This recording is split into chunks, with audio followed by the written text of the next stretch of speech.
Great question, and we've got a few minutes for the audience, right? So where do you think this is heading? Now, let's put this as a two-part question.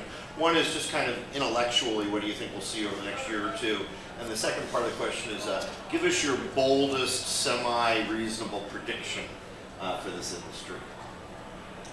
Go ahead. Where I see this going Who knows to go second? Where I see this going is competition and esports are going to be where mindshare is. So you see more people playing video games than playing all sports combined, and so I believe that esports will be a bigger industry than all sports combined. I think when I think about mobile and when I think about video games in general, I think that and I don't actually know how bold this is. Maybe for some of the people in here, but I genuinely believe that every game will have esports competitions in them, and some of them may not have cash prizes because the audience is too small, and some of them may not be streamed because the interest is only niche, but that the notion of competitive gaming will penetrate into every game. I mean, I would agree with that. I guess my big bold statement for where this is all going. Having been in this industry for about 15 years now and seeing it grow from, the few $1,000 tournaments here to now the $10 million competition that just took place this past weekend, I mean, exponentially, we have seen some pretty amazing growth in that amount of time. As large as general sports, I think that there's still some things that esports is trying to figure out, and just recently some of the walls that have been knocked down. For example, like how do you get global acceptance of esports, and how do you have teams from China be able to compete alongside the teams from the U.S. and from Europe? There's still a lot of infrastructure challenges that go along with it. But frankly, I have to agree. I see competition. Yes, people are paying millions of dollars for it, but you know what? 20 years ago, it was me and my brother playing Street Fighter, like best of 100, Ultimate Supreme, walk away with the belt. That was a competition. Like, that competition is always fueling gamers.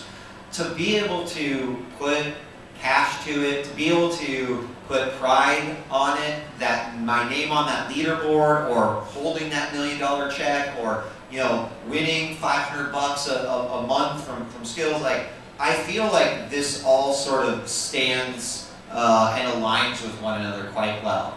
I'm one of the guys who, a lot of people call me crazy, but I think that we will see a mobile esport on the level of a League, a Dota, one day. We're going to have the smaller games, more casual games, but we're also seeing developers going, we can make an equally awesome competitive experience on mobile. So, I mean, I see it all growing, and I think that we will see competitions just continue to fuel a lot of the growth. I nominated Hearthstone for that breakthrough game. Yeah, they're doing pretty good. That could absolutely. Yeah. Hey, Melissa. You mind if I just put you on the spot for a second? We have Melissa Blau in the audience, who's probably acknowledged as probably the world's expert in real money gambling online. Do you think we're going to see esports in Vegas and the Ritz in London and so on and so forth? Thanks, Jesse. Hold on, we're going to give you a microphone, Melissa. Melissa's probably just in from London and Miami, etc., so she's probably got a little jet lag. I think that we would. I mean, I was reading that we would, yeah, they could rock, paper, scissors in Vegas and a competition, so I can easily see something like this taking place. I think there are other similar things that are taking place that are quite similar in Vegas. Seems like we could have sports rooms too. You mean in the sports books? The book rooms. Seems like that would work for video games too. Just stream Twitch. Side bets. Well, right now we're seeing online in Europe a lot of novelty bets becoming increasingly popular, like High Power, like Betfair. So I mean, a lot of people just sit home on Saturday nights and gamble on X Factor in the UK. So yeah, I can easily see it going that way. Yeah, very interesting. Okay, other questions? There's also a startup called I think it's Betly. They're taking bets now actively in Europe on games like WoW and Warcraft 3. So it's happening. Just another sport, right? Esports. It is another sport. It's actually the fastest growing sport in history of human. sports. And those are, they're betting on the professionals, or they're betting Yeah, on they're betting on tournaments and normal tournaments and players. You think people are at home? You think people are at home betting Yeah. against each other, or online? I would guess it's going to happen. Okay, we got a question in the very far back. I'm not sure if we got two head scratchers here or questions. So we'll go in the very far back for 1, 2, 3 if you have one. Yeah, in terms of eSports, in terms of people actually being able to gamble on eSports, I always thought that was kind of a no-brainer for the future. However, I'm curious what you all think about how do you prevent collusion and cheating in that case. I think that's, for me, that would be part of the fears setting it up. So I'd be curious about that. Yeah, actually, your concerns are valid. I mean, esports is not without blemish. There have been, you know, not on the scale of $10 million pots, but the $300 pot for this fighting game. Yeah, we've seen it happen lots of times where the two players have said, "Let's play. We'll split the pot," and it's really interesting because the audience hates it. They don't like it. You know, they want to see these two guys go at each other like they hate each other. They want to see their skills, you know, as best as they can show. And that pressure from the fans of esports has you know, been so heavy on these competitors that that's taken a lot of attention. And you know, obviously we're seeing that go away. Like tournaments saying you can forfeit your winnings if you know we find out collusion. I mean, they take it very seriously. So while it is potentially a thing, and we've actually seen it happen before, you know, that would be my concern as well. I don't know how you stop that. I suppose that you need to look at what's you know, what is helping the sports in a similar aspect, because the same things could happen there. You know, I don't know what regulations they have in place. I don't know what practices they have to avoid that sort of thing. But in the infancy of esports right now, it's definitely something that's being observed and taken care of, if you will. Even in live real sports, you've seen people have paid players to throw games. That happens too, right? So it's really the same type of thing that you're dealing with. Any other questions? Mike, who's next? Good.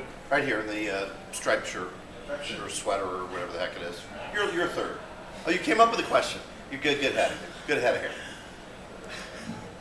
I'm curious to hear what kind of features you think will define a more casual type of esport watching, because what we talked about a lot, it seems like it's pretty focused on hardcore. So I'm curious to hear how you think either the watching behavior change, what people will do as they watch, if they're looking more to learn, or something along those lines.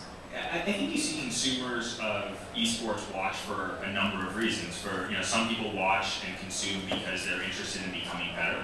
Some people watch and consume because they're competitors themselves and they like to marvel, or they like to, you know, they want to see what the best athletes and the best esports competitors are capable of doing.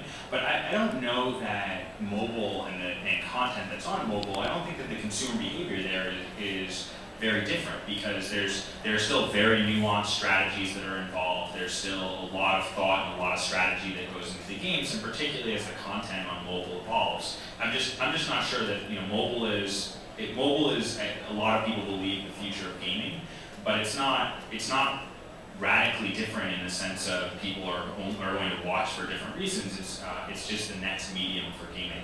You think we'll see easier, or really any capability on phones and tablets for video capture, and therefore easier upload sharing and streaming?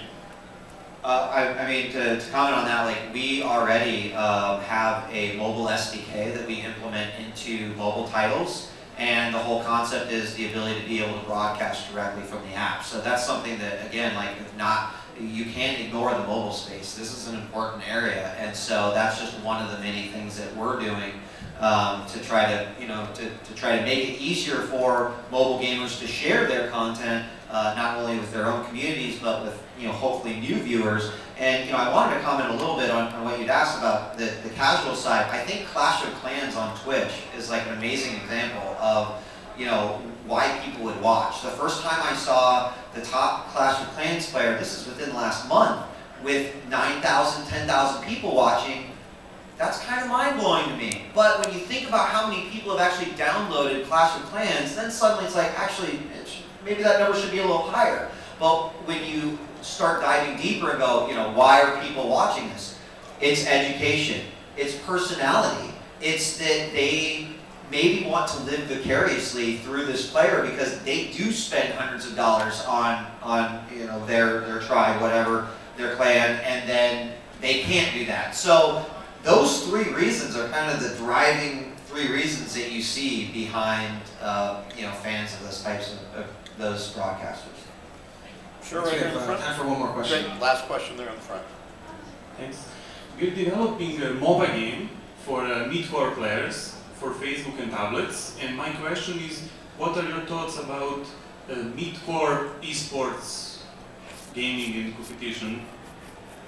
I'm all for it. Like I said, knowing the mobile penetration around the world, knowing that competition drives a lot of the games that we're playing, I mean, you'll hear that from both of these folks. I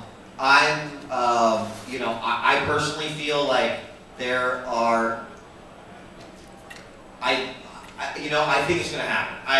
A lot of my passion is speaking right now because I firmly believe that with so much penetration, like it's inevitable, right? It is going to happen. We're going to see that gap close between, a Bejeweled and a League of Legends, which seems like a huge gap, but it can be closed. And for the people who do play League of Legends that maybe aren't into casual games, that's the type of game that's going to move that closer to that. I firmly believe that because they're familiar with that game already on the PC. So if you can reach those folks, I think that you're sort of benefiting esports and competitive gaming as a whole, because I see it eventually, always going to be on PC, always going to be on console, but like mobile, it can't be ignored. So I'd love to hear what you think about it. Yeah, I mean, whether it's casual, mid-core, or core, competitors are going to be wherever games are. And so if you're building a mid-core game, the notion of competition with other people who are playing that game, I don't think it changes based on the game mechanics that you're integrating. Just as competition in the offline world, you see people competing in incredibly simple, repetitive tasks versus or very complex sports. And I think it's, I just think that you're going to see esports and competition wherever there are players. So I just wanted to say one last thing as we wrap up the panel. Jesse has been here all day long emceeing. He's been in this room.